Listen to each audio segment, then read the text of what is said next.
As the 1958 Cuban Revolution approached, President Fulgencio Batista sought to maintain a sense of normalcy in Havana, despite the presence of Fidel Castro's guerrilla forces and growing unrest in the streets.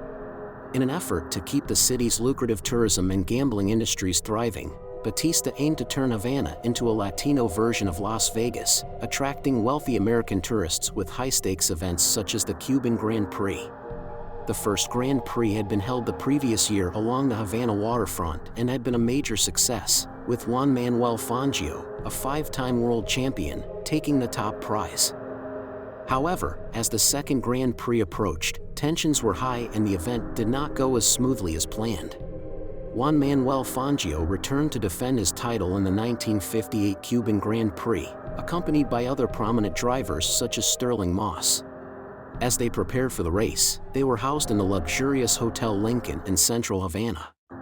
However, on the eve of the event, Fangio was confronted in the lobby of the hotel by a young man with a pistol who demanded that he come with him, claiming to be a member of the 26th of July Revolutionary Movement. When one of Fangio's friends attempted to intervene, the kidnapper threatened to shoot and Fangio was forced to go with him to a waiting car. The motive was simple: by capturing the biggest name in motorsport, the revolutionaries would show up the government and attract worldwide publicity to their cause. Yet despite the news of the kidnapping spreading across the globe, Batista refused to be outdone and ordered the race to continue as usual while a team of police hunted down the kidnappers. Meanwhile, Moss was kept under guard throughout the night, with a watchman knocking on the door every 3 hours to make sure he was still in his bed.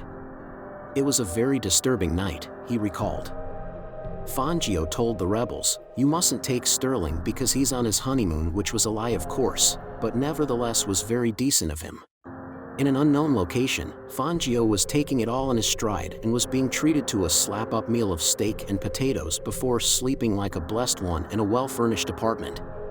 Convinced he was not in danger, he later said he sympathized with his captor's actions.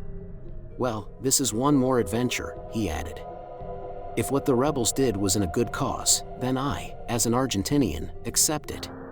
As directed by Batista, the cars were prepared for the race on the morning of the event, with a crowd of 150,000 in attendance.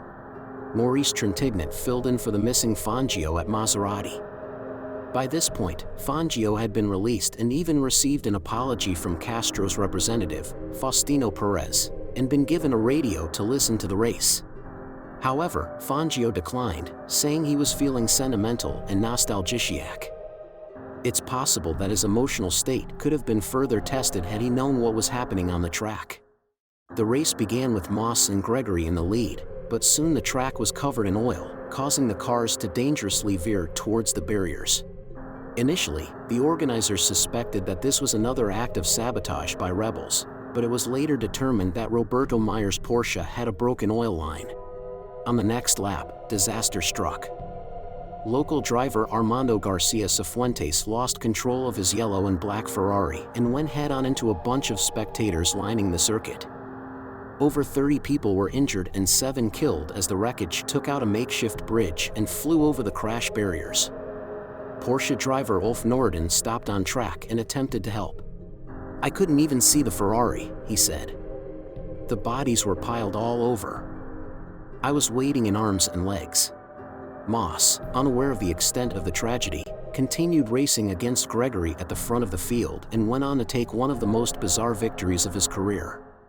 "I was driving around, and the next thing I knew there had been an accident and a bridge had fallen down," Moss recalled in an interview with ESPN over 50 years later.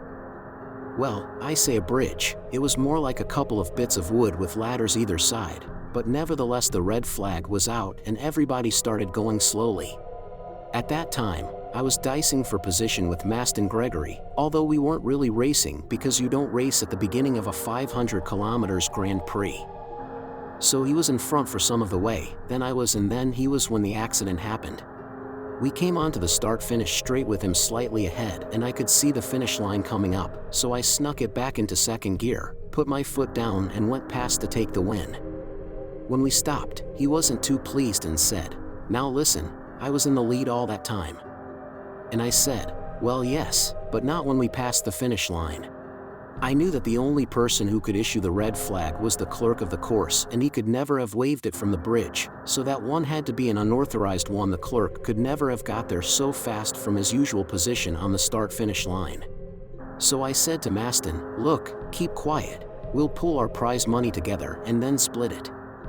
And that's exactly what we did, because otherwise it would have gone to the organizers or whoever to decide, and it would be years before we got the money, if we got it at all. So officially, I was the winner. The truth was either of us could have won it, but what the hell, it didn't matter. Why have an argument about it? Especially with everything else that happened that weekend. The entire Cuban Grand Prix event was a disaster for President Batista.